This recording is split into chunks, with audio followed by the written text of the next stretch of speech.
Letters of Swami Vivekananda, the new edition in 4 volumes.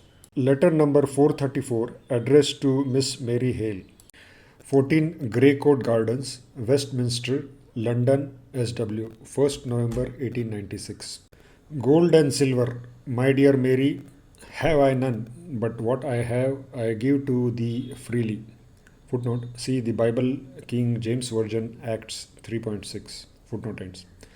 And that is the knowledge that the goldness of gold, the silverness of silver, the manhood of man, the womanhood of woman, the reality of everything is the Lord.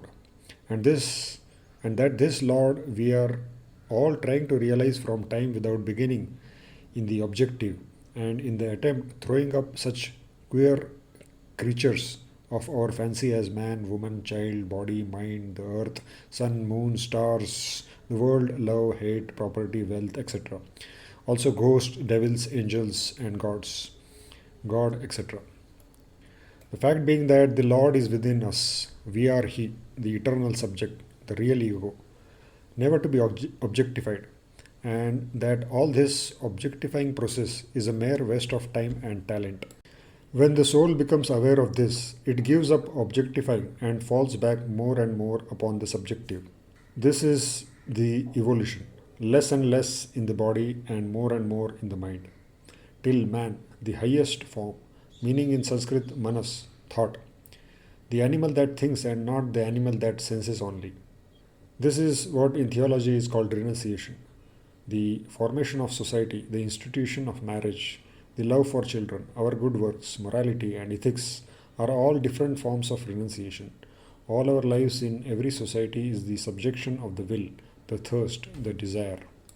This surrender of the will, or the fictitious self, or the desire to jump out of ourself, as it were, the struggle to objectify the subject, is the one phenomena in this world of which all societies and social forms are various modes and stages. Love is the easiest and smoothest way towards this self surrender or subjection of the will, and hatred the opposite. People have been cajoled through various stories or superstitions of heavens and hells and rulers above the sky toward this one end of self surrender. The philosopher does the same knowingly without superstition by giving up desires. An objective heaven or millennium therefore has existence only in the fancy, but a subjective one is already in existence. The musk deer, after vain search for the cause of the scent of the musk, at last will have to find it in himself. Objective society will always be a mixture of good and evil.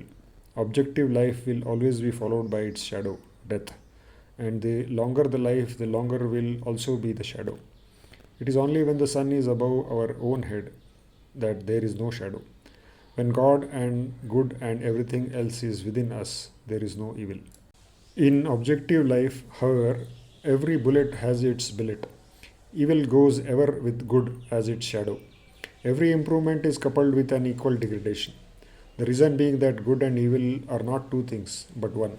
The difference only in manifestation. One of degree, not kind. Our very life depends upon the deaths of others, plants or animals or bacilli.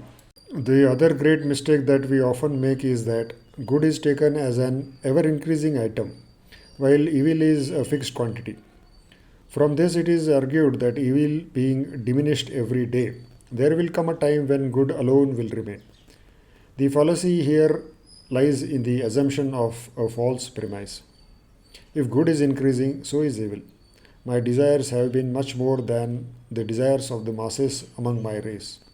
My joys have been much greater than theirs.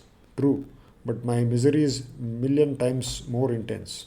The same constitution that makes you feel the least touch of good makes you feel the least of evil too. The same nerves that carry sensations of pleasure carry the sensations of pain too, and the same mind feels both. The progress of the world means more enjoyment and more misery too.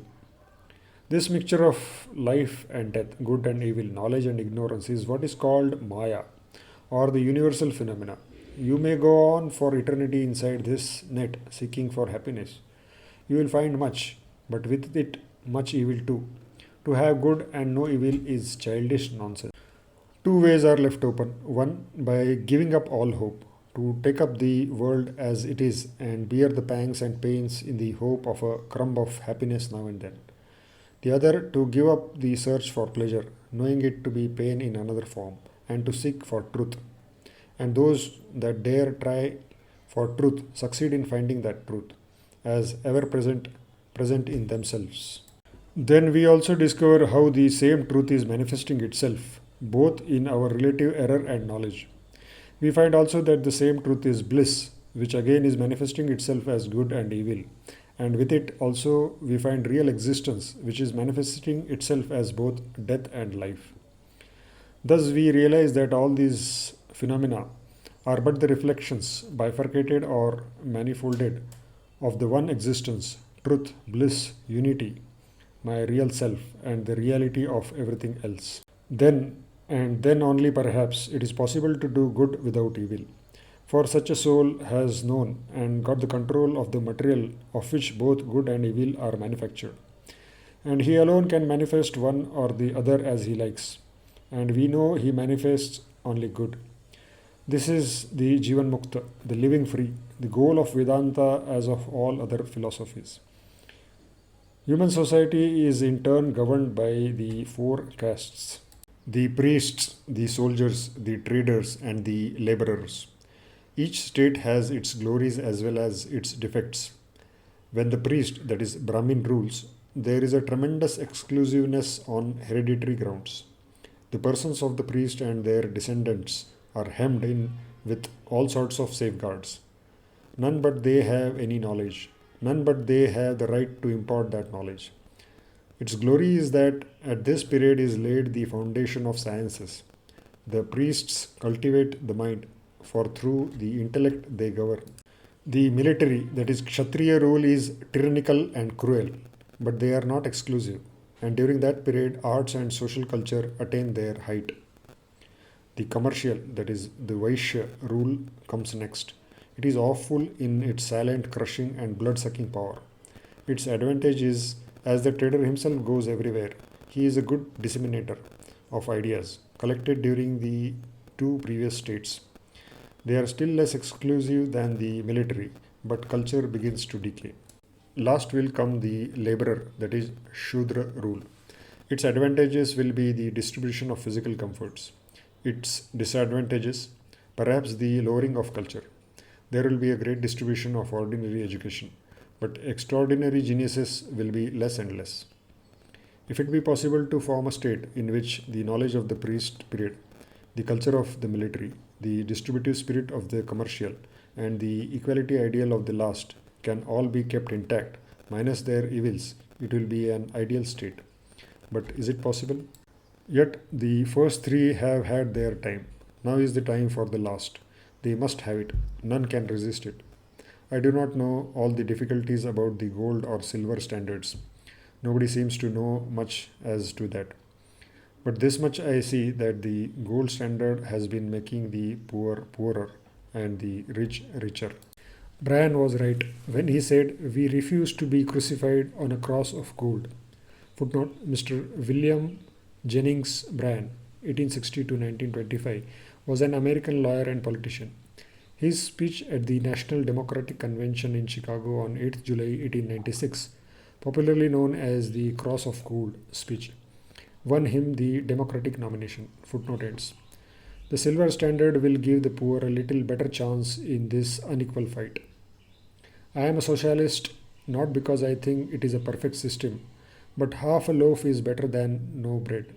Footnote: see John Haywood, 1497 to 1580, Proverbs, Part 1, Chapter 11. Footnote ends. The other systems have been tried and found wanting. Let this one be tried, if for nothing else, for the novelty of the thing. A redistribution of pain and pleasure is better than always the same persons having pains and pleasures. The sum total of good and evil in the world remains ever the same. The yoke will be lifted from shoulder to shoulder by new systems. That is all. Let every dog have his day in this miserable world, so that after all this experience of so-called happiness, they may all come to the Lord and give up this vanity of a world and garments and all other botherations. With love to you all, your ever faithful brother Vivekananda. Om Tat Sat.